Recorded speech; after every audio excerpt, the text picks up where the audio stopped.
Je vais prendre un autre cas. Je trouve que Mélenchon est intéressant. Mélenchon, il me captive quand il déclenche, quand il part dans une diatribe contre la finance. C'est épatant. J'adore Mélenchon quand il commence puisqu'il connaît bien le sujet. Il est super. Et en même temps, ce mec me dit, il faut rester dans l'Union européenne, qui pour moi est un projet fasciste. Nous interdire de sortir de l'Union européenne, dire il faut rester dans l'Union européenne, c'est... Alors, j'allais dire impardonnable, mais il ne faut pas que je dise impardonnable, parce que justement, précisément, c'est pardonnable. Je continue à bien aimer Mélenchon, et c'est... Eh bien, si vous trouvez que chez Soral, il y a quelque chose de dangereux, et qu'en même temps, Soral, il est un résistant à la guerre, il dénonce les manipulations qui nous conduisent à des guerres, il dénonce la mainmise de la banque sur les médias. Mais je suis désolé, il y a plein de choses intéressantes. Il dénonce le colonialisme guerrier du sionisme, en disant que le sionisme n'est pas ce qu'on dit d'habitude, qui est le droit pour les juifs d'avoir une terre. Ben ça, évidemment, tout le monde est sioniste. Si le sionisme c'est ça, moi je suis comme mon frère, si le sionisme c'est que les juifs aient droit à avoir une terre, évidemment tout le monde est sioniste. Mais Soral explique et démontre, et il se trompe peut-être, ben, il faudra démontrer qu'il se trompe, voilà. Mais il explique en long, en large, en travers que le sionisme est un projet colonial, raciste, militaire. Eh ben, je trouve ça intéressant, et il n'y en a pas beaucoup qui le disent comme il le dit. Eh ben, il faut qu'il fasse partie du débat. Il suffit pas de dire qu'il est raciste, fasciste, ça c'est juste pas convaincant. Enfin, on est convaincu par un argument pareil que si on est pas politisé et on a peur des gros mots, on dit bon, il est fasciste, donc ben, je m'éloigne, je vais penser à autre chose. Ben, vérifie s'il est vraiment fasciste. Pour moi, le fascisme, c'est Hollande et Sarkozy. Je suis désolé, hein, pour moi le fascisme, c'est les possédants, les banquiers et les industriels, les nationales. C'est ça le fascisme. C'est les plus riches qui prennent le contrôle du politique totalement et qui terrorisent la population pour qu'elle consente aux travaux forcés sans... C'est ça le fascisme. C'est pas le racisme. Le fascisme, c'est pas le racisme. Quand on dit le fascisme, c'est le racisme, on nous détourne et on peut plus se battre contre les banques. Mais je suis désolé, je me laisse pas faire. Je ne veux pas. Enfin, moi, si vous voulez montrer que Soral est un fasciste, qu'il est ultra dangereux, eh ben, organisez des joutes publiques où vous allez le mettre en cause, il va se défendre, il faut qu'il puisse se défendre. Parce que vous pouvez pas, si vous le lapidez, moi je suis pas pour la lapidation, je suis désolé, vous peut-être, mais moi pas. Organisez des débats publics dans lesquels vous allez avoir Soral ou d'autres, ou Asselineau, tous ceux que vous me reprochez de trouver intéressants sur tel et tel point. Ben, mettez-les dans des joutes publiques, démontrez leur inanité, leur mensonge ou leur criminalité, mais n'attendez pas de moi que je les lapide ou que j'appelle à leur criminalisation. Je ne marcherai pas, je ne ferai pas ça. Voilà. Je pose pas du tout le problème comme vous. Le Front National, c'est un parti qui cherche à avoir le pouvoir comme les autres partis. Et il était ultra-libéral à une époque, et maintenant il est anti-libéral. Je vous fais remarquer que c'est l'influence de Soral qui était communiste pendant 7 ans, beaucoup plus longtemps qu'au Front National, il était communiste, et c'est son passage au Front National qui a tiré le Front National à gauche. Donc l'influence de Soral au Front National, c'est de l'avoir tiré à gauche. Excusez-moi, de tirer un parti à gauche, vraiment à gauche, hein, avec défense contre le libre-échange, défense contre la monnaie privatisée et donc demande d'une monnaie publique, protection des services publics, excusez-moi, mais amener un parti quel qu'il soit à avoir des positions de gauche, je trouve pas ça dramatique. Vous savez très bien que le Front National dit un jour quelque chose et son contraire le lendemain. Donc tous les partis font ça, excusez-moi, je suis désolé, mais tous les partis font ça. Je n'accorde aucun crédit à aucun parti. Ça veut dire que vous mettez sur le même plan un parti comme celui du Front de gauche et du Front National, c'est la même chose. Votre façon de poser la question fait que ma réponse peut être prise ensuite en boucle comme un piège. Je ne pose pas le problème comme ça. Je dis que ni le Front National, ni le parti de gauche n'ont la moindre chance d'être majoritaire. On va jamais monter, le système de domination ne va jamais monter les curseurs médiatiques pour qu'ils soient majoritaires. Donc ils sont des défouloirs qui nous donnent l'impression... Et ce que je dis, c'est que les deux partis qui sont au pouvoir tout le temps, le soi-disant UMP qui est pas populaire et le soi-disant PS qui est pas socialiste sont l'extrême droite au pouvoir. Je vous dis que le danger c'est pas Le Pen, c'est Sarkozy et Hollande et qui sont au pouvoir et qui sont en train de détruire notre République, le peu de République qu'on avait et qui sont en train de détricoter ce qu'on avait gagné avec le Conseil national de la résistance. Le vrai danger c'est ni Le Pen, ni Soral, ni Mélenchon, c'est les partis au pouvoir qui sont fascistes.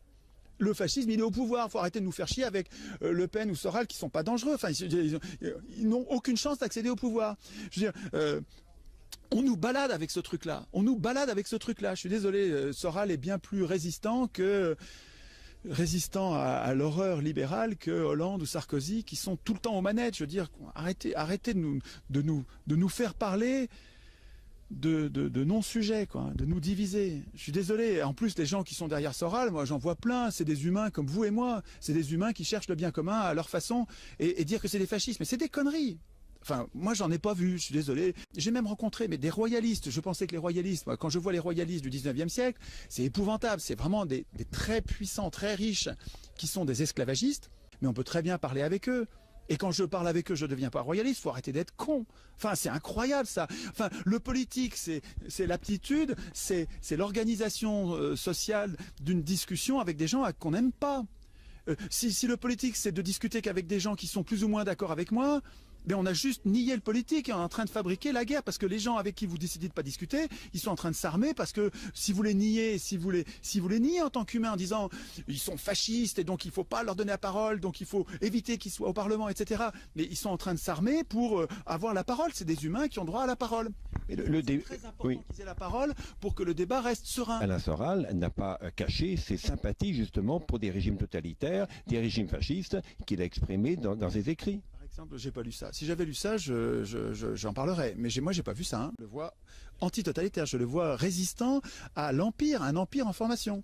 Des empires, il y en a eu plein dans l'histoire des hommes. Hein. Et là, il y en a un qui est en formation. Il y en avait deux. Il y avait l'empire soviétique, il y avait l'empire américain. Là, c'est l'empire américain. Depuis que le mur est tombé, il n'y en a plus qu'un. Ben, il est urgent de résister à ce truc-là. Il faut arrêter de nous diviser, de nous faire chier à dire c'est Soral qui serait fasciste. Enfin, c'est déconnant. Je trouve ça déconnant. Voilà. Je me trompe peut-être. Hein. Je me trompe peut-être. Comment les sympathies de M. Soral avec le Front National sont avérées. Ils sont en train de se déliter, on dirait. Hein, ils sont plutôt en train de se tirer dans les pattes. Mais même, je ne crois pas du tout que le Front National soit fasciste. Excusez-moi. Pour moi, je vous ai dit ce que ça veut dire fasciste.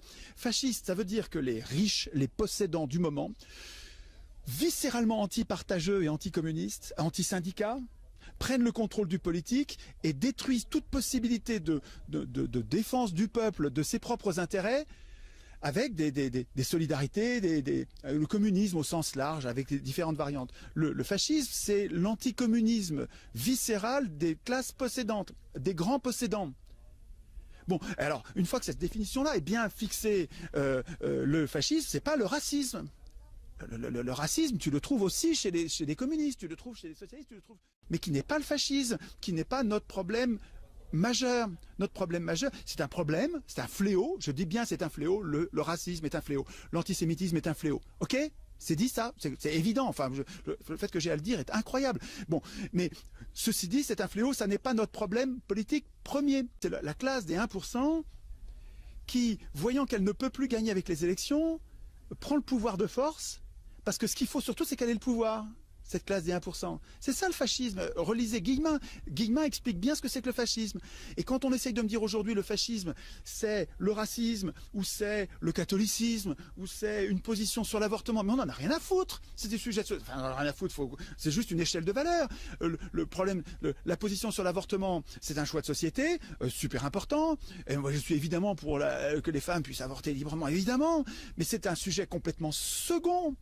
Qu'aujourd'hui, on nous aide depuis 30 ans, 40 ans, peut-être même plus, décaler le curseur pour que nous considérions que le clivage gauche-droite il soit avec le racisme d'un côté et les antiracistes de l'autre. Mais tiens, mais les banquiers se marrent. Putain, super quoi, hein. C'est les banquiers qui ont organisé ça parce que, en tout cas, le résultat pour eux, c'est que on n'arrive plus à critiquer la banque sans être raciste. La bonne blague. Ah ben, mais vous voyez pas la manipulation. Le danger, c'est pas Le Pen. Vous pouvez gueuler, me traiter de fasciste. Le danger, c'est pas Le Pen. Le Pen, c'est un parti qui va nous mentir pour avoir le pouvoir, comme tous les partis. Moi, je conchis les partis, pas les partisans, hein, parce que dans les partis, il y a des tas de gens bien qui font de la politique et qui cherchent le bien commun. Mais l'organisation en parti, pour moi, est une catastrophe. Vous n'êtes pas inquiet si, par exemple, le Front National prend le pouvoir en France? Et je vais voir ce qu'elle fait. Je vais voir ce que fait le Front National. Ce ne serait pas trop tard à ce moment-là? Mais on y est déjà, enfin arrêtez, vous vous rendez pas compte, mais vous êtes aveugle ou quoi? On est déjà dans le du bout de l'horreur, regardez ce qui se passe en Grèce. Et c'est des socialistes. Enfin, arrêtez de nous fabriquer des diables et nous diviser dans la résistance.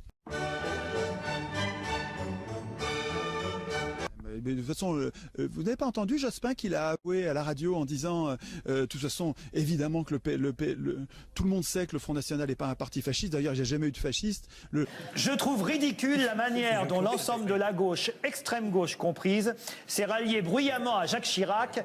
On est au deuxième tour de 2002, sous le prétexte d'une croisade antifasciste. Comme je dis dans mon livre, le peuple français n'avait besoin d'aucun tuteur pour savoir qu'il allait rétamer Le Pen au deuxième tour. Et d'ailleurs, il fait 16 et quelques au premier tour et il fait 18 au deuxième. C'est-à-dire qu'il progresse de 2 points. C'est rien, évident. C'est la même chose. Hein.